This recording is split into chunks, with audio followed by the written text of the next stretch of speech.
Olha, como se não bastasse a seca que castiga o Rio Acre, os igarapés da capital estão agonizando com a seca e o lixo que é jogado nas margens.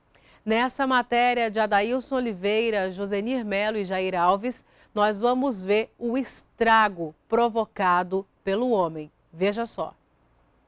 No centro de Rio Branco, esse homem tenta tirar a canoa do banco de areia. Ele está no meio do leito e o Rio Acre está com menos de 50 centímetros. Isso explica porque não tem barcos de ribeirinhos no porto do Mercado Novo.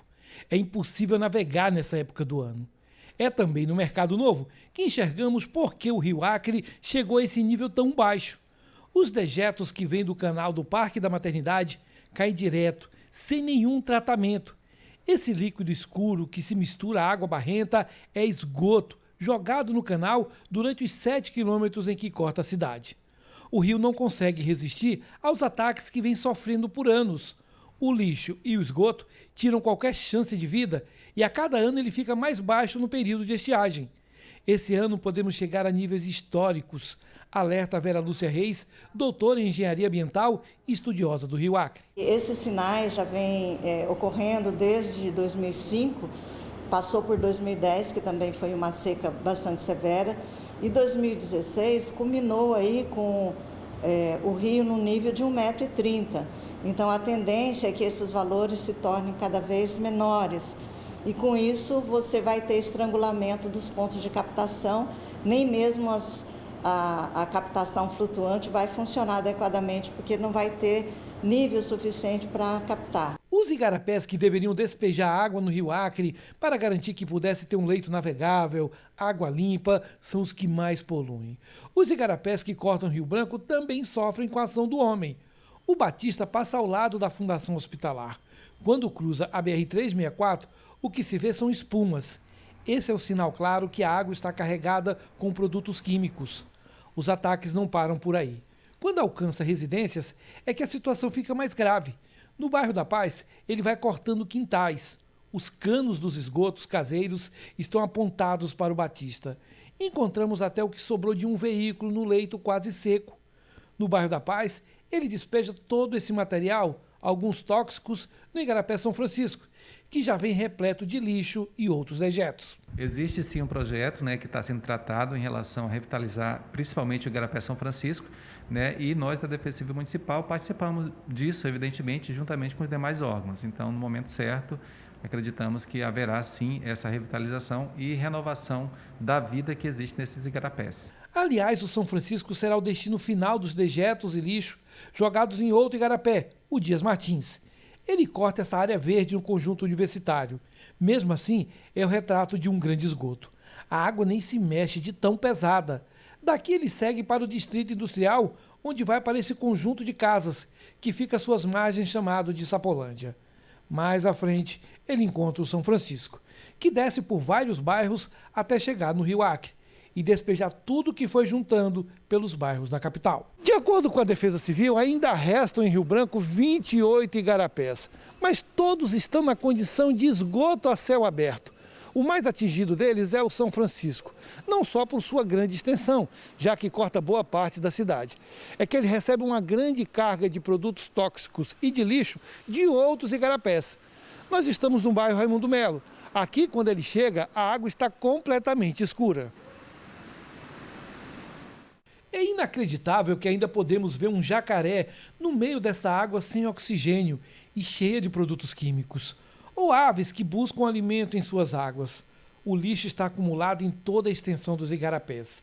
Parte desse material só sairá daqui quando chegar o período de cheia, quando será jogado no Rio Acre.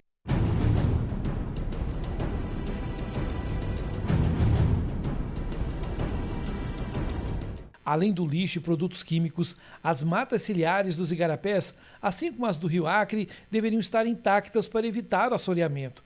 Mas tudo foi desmatado e são milhares de casas brigando por espaço às margens dos igarapés. O crescimento desordenado da cidade custa caro ao meio ambiente. A poluição por esgoto doméstico deixa as águas do Rio Acre impróprias para o consumo humano. Em Porto Acre e Boca do Acre, no Amazonas, são as águas do Rio Acre que abastecem as casas. Ainda no município, o Rio Acre deságua no Rio Purus. levando suas impurezas mais adiante. Ao longo da bacia do Rio Acre existem atividades da agropecuária e ribeirinhos que utilizam dessa água. Lembrando que o rio é quem leva a água para o subsolo e enche os poços. Esse problema não é apenas na região do Baixo Acre. Em Brasileia, em 2011, a quantidade de coliformes fecais deixava a água do Rio Acre sem condições de consumo. A região acumula dejetos dos municípios de Epitassolândia e Brasileia, isso do lado brasileiro, e de Cobija, na Bolívia. De acordo com o DEPASA, essas impurezas são retiradas. Na água bruta, se tem coliformes fecais, durante o processo de tratamento ela some. A gente faz o início dela, né, que é a floculação, que é tirar o material em suspensão maior. Depois fazer uma filtração para tirar as partículas menores e no final faz a desinfecção, que é matar toda a contaminação que tem na água, que é justamente a utilização do cloro. As causas para o baixo volume de água do Rio Acre e também dos igarapés são bem conhecidos. Começa pela grande quantidade de esgoto doméstico e industrial que é jogado. Depois vem a destruição das nascentes, das matas ciliares e o assoreamento, que é causado justamente por causa do desmatamento e das queimadas. O resultado são enchentes e secas extremas. A rede hídrica da região está completamente descontrolada e as 9 cidades acreanas, mais projetos de assentamento, terras indígenas, reservas extrativistas e ribeirinhos dependentes do Rio Acre, podem ficar sem um abastecimento de água no futuro. Eu acho que o sistema de abastecimento poderá entrar em colapso se novas alternativas não forem viabilizadas.